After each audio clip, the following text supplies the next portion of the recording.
ક્યારે ન થાય.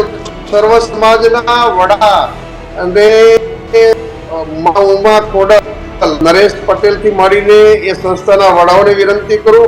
તમામ સમાજોને અપેક્ષા છે પાટીદાર સમાજ જે ધારશે એ કરશે. તો આ મા બાપની મરજી વગરનો જે કાયદો છે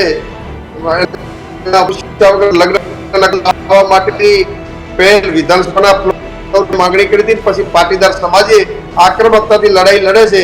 તો જાગીરદાર સમાજને કહું, પાટીદાર સમાજ અને તમામ સમાજો ઠાકોર સમાજથી મળીને આ સમાજની 18 આલમને વિનંતી કરું છું, આવો સૌ સાથે મળી સર્વ સમાજ ગુજરાતના ભવિષ્ય, જે આપણી પરિવારની પરંપરા છે, સમાજની સંસ્કૃતિના તાણાવાળા છે, આવા રેણુકાબેન હોય કે બીજા ઘણા પરિવારો છે, એ પરિવારો તૂટી જાય. કાલે મને ઘણી જગ્યાએથી ફોન આવ્યા કે ઠાકરસિંહભાઈ મારી બેન જતી રહી, ના મળી, મારા બાપા આગેવાન હતા ને આપઘાત કર્યો.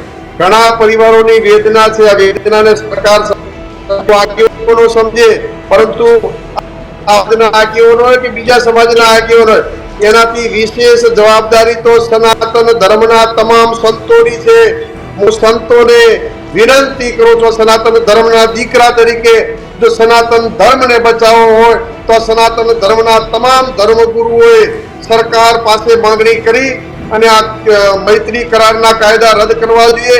માતા પિતાની મરજી વગરના કાયદા માટે પણ ફેરફાર કરીને મા બાપની મરજીથી લગાવેલા કાયદા માટે સંત